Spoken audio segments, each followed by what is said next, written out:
Disabilities, who were concerned that there's no organized women's group in the discourse in Israel on the rights of people with disabilities. There was a feeling of great concern that no young female leaders could be identified as disability advocates, and they were not coming up the ranks of leaders in Israel. And of course, the concern was for the future. How would those special issues be brought onto the social agenda if there was no vocal leadership? So we decided together to form a task group. And we had two major tasks that we wanted to undertake. The first was to identify those special needs faced by women with disabilities in Israel. And the second task was to develop a leadership program for young women who would be the activists for change in the future. And I want to again thank Michael and Venus for giving us input and being mentors from their rich experience. So the first step that we took was to hold focus groups, as well as interview women individually, in order to see what are those pressing problems that the women defined as challenges for them. But before I tell you about that, I'd like to say that the task group did decide on two principles in their work. The first principle was to promote leadership development across all disabilities, from physical, sensory, intellectual, etc. The disability veterans felt that all women should work together and all training should be done together with the appropriate accessibility supports. The second principle that the task force decided on was a leadership group would cross all religions and ethnic groups and would include Jewish ultra-Orthodox women, secular women, Muslim and Christian Arabs, Bedouin women, and so on.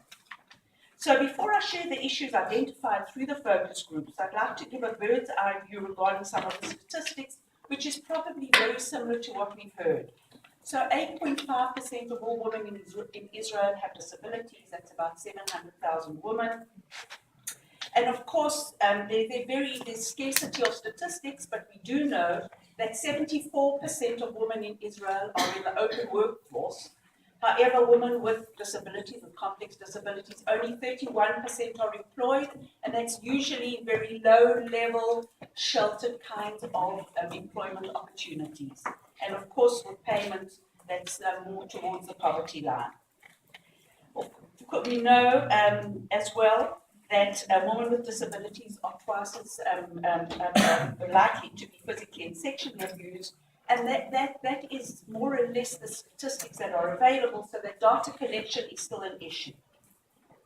So from our focus groups, what are those issues that the women brought up? Of course, they brought up the issue of physical accessibility, the lack of physical accessibility, especially accessibility to services, mostly health services, and even more so to women's health services.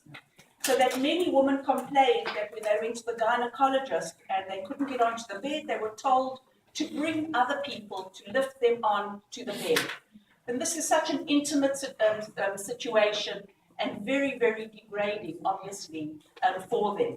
In addition, what was quite surprising to hear from these women is that they are not given preventive health care, so that mammograms and other preventive health care measures are not offered to them generally within the health system because they're seen as people with disabilities. And I'm not sure why the medical profession does not seem to think that they also should have preventive testing.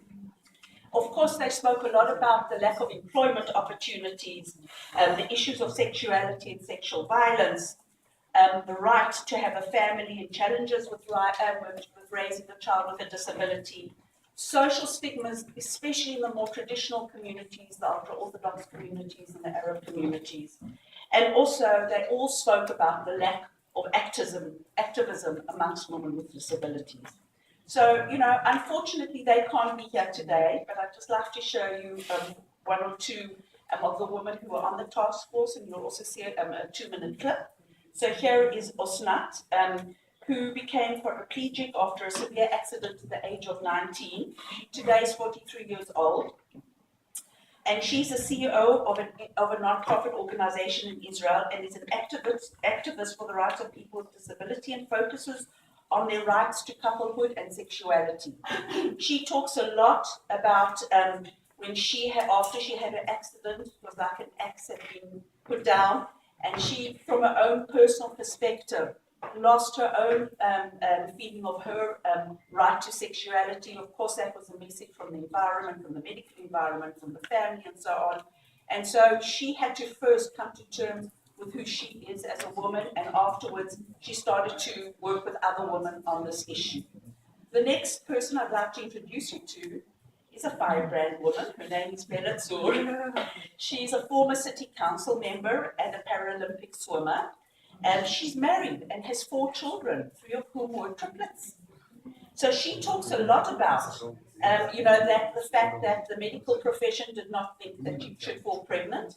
And when she was pregnant with triplets, the doctors had no idea how to help her through the pregnancy because of the double that she did have a disability, as well as that she had a high-risk pregnancy.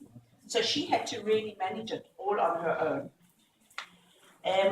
Now I'd like to just show you a very short clip for those people who can't see the subtitles. I will tell you afterwards what you're seeing. Firstly, we'll hear from Fida, who is an Israeli Arab living in a village called Kfar Qasim, and she will talk about some of the challenges facing Muslim women with disabilities, and then you will hear from Meital from Kfar Saba about her challenges as a single mom.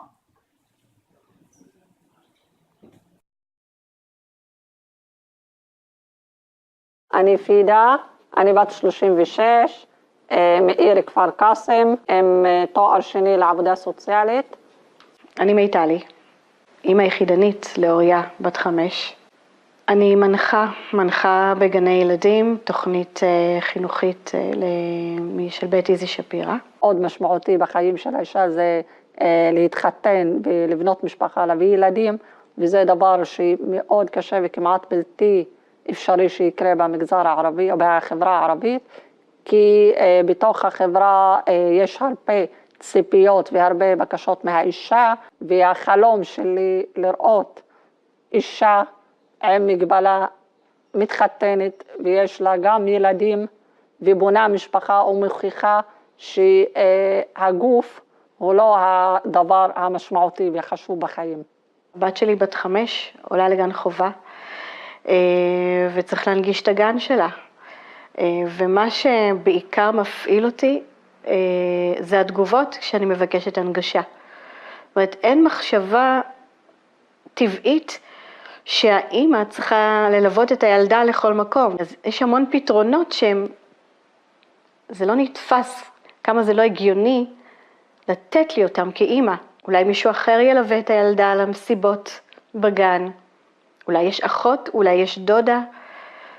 לא, אין, יש לה אימא.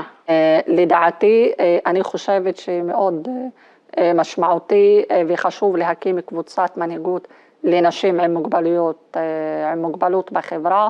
זה מאחד אותם ככוח, גם ללכת לעשות שינוי בתוך החברה ולבנות שינוי. תמיד קבוצה זה כוח. החשיבות בנוכחות שלי במנהיגות נשים היא בעיקר בניסיון חיים שלי. זאת אומרת, יש לי חלומות, יש לי תוכניות. כאן אני רואה את המנהיגות הנשית, זה משהו שהוא מבפנים יוצא החוצה. יש חלום, יש הגשמה.